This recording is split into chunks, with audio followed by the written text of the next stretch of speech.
क्रिया खान्छु आफ्नो जीवनमा कहिले पनि लागु औषध सेवन गर्दिन।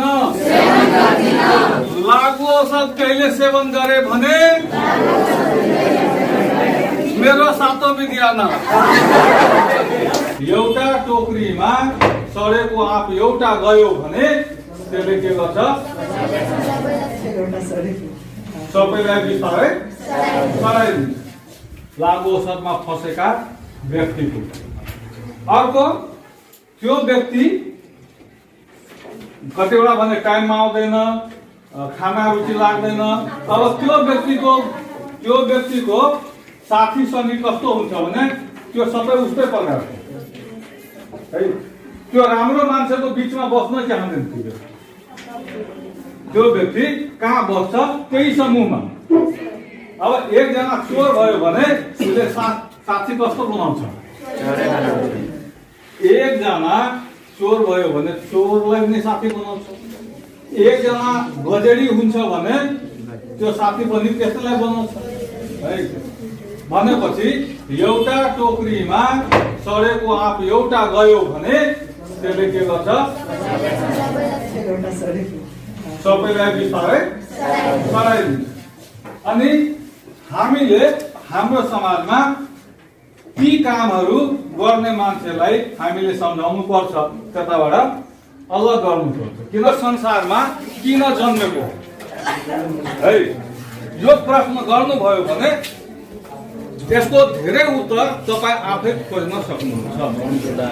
अब सबैको केही फरक हुन सक्छ, तर मेरो के छ धारणा भने, म के धारणा राख्छु भने, हामी संसारमा जन्मियो मानव भएर हाम्रो एउटा मात्र उद्देश्य हो, त्यो भनेको राम्रो गर्नु।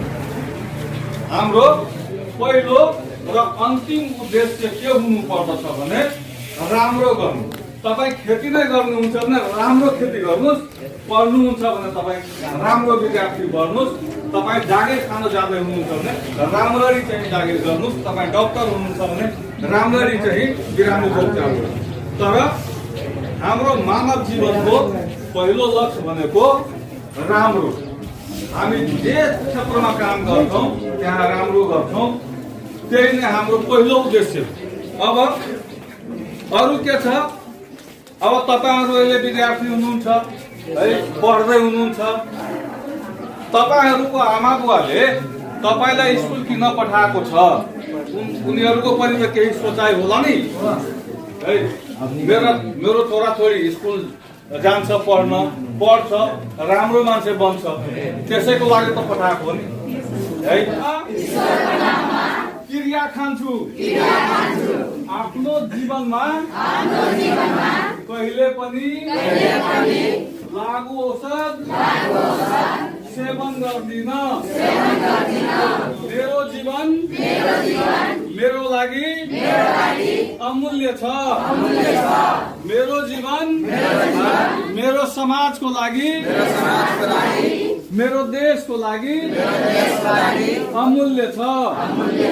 म आफ्नो जीवन राम्रो काम गर्नमा व्यतीत गर्दछु। म लागु औषधबाट आफूलाई, आफ्नो समाजलाई, आफ्नो देशलाई मुक्त बनाउन प्रयास गर्छु।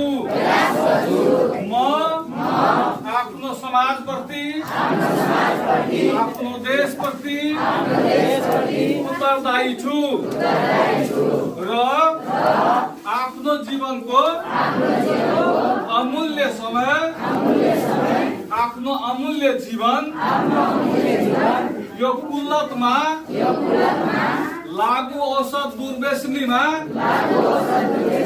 कहिले पनि लगाउने छैन भन्दै माता सरस्वतीको कृपाले क्रिया खान्छु। यदि लागु औषध कहिले सेवन गरे भने मेरो सातो बिग्रिएन।